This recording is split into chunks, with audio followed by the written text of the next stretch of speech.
Hello বন্ধুরা, আসসালামু আলাইকুম। সবাইকে ওয়েলকাম মাই ব্লগিং ভিডিও। আজকে আপনাদের সাথে শেয়ার করব ফিশ কাবাব রেসিপি। এর জন্য টুনা ফিশের ক্যান নিয়ে নিলাম। ক্যানের ভিতরে সবগুলা ফিশ বের করে নেব। তো এখান থেকে পানিটা একদম চিপে বের করে নেব। একটু পানি থাকা যাবে না, যতটা জোরে চিপা যায় ততটাই ভালো। এই যে এরকম ড্রাই হবে, আমি একটু পানিতে ওয়াশ করে নিয়েছি, একদম ঝুরঝুরে করে চিপে নিয়েছি। দেখতে পাচ্ছেন একদম ঝরঝরা, একটুও পানি নাই। এর মধ্যে আমি পেঁয়াজ কুচি দিয়ে দিব, ধনিয়া পাতা কুচি দিয়ে দিলাম, কাঁচামরিচ কুচি দিয়ে দিলাম, আরও কিছু পেঁয়াজ কুচি অ্যাড করে দিচ্ছি। আর এখন আমি এখানে দিয়ে দিব পটেটো পাউডার।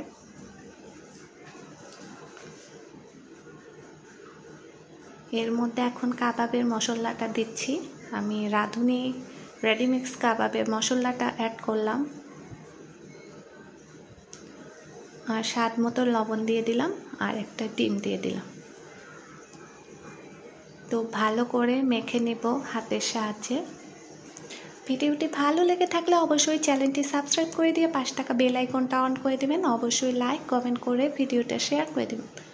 ফেসবুক পেজটা অবশ্যই লাইক ফলো দিয়ে ভিডিওটা শেয়ার করে দেবেন। তো আমি গোল গোল বল টাইপের শেপ তৈরি করে নেব। দেখতে পাচ্ছেন এরকম গোল বল হবে। এভাবে আমি সবগুলা রেডি করে নেব।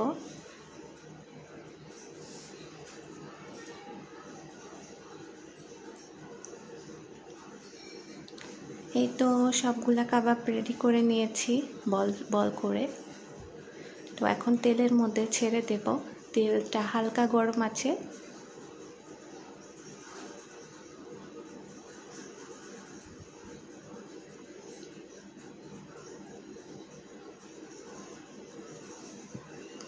ভালো করে এপাশ ওপাশ উল্টে ভেজে নেব।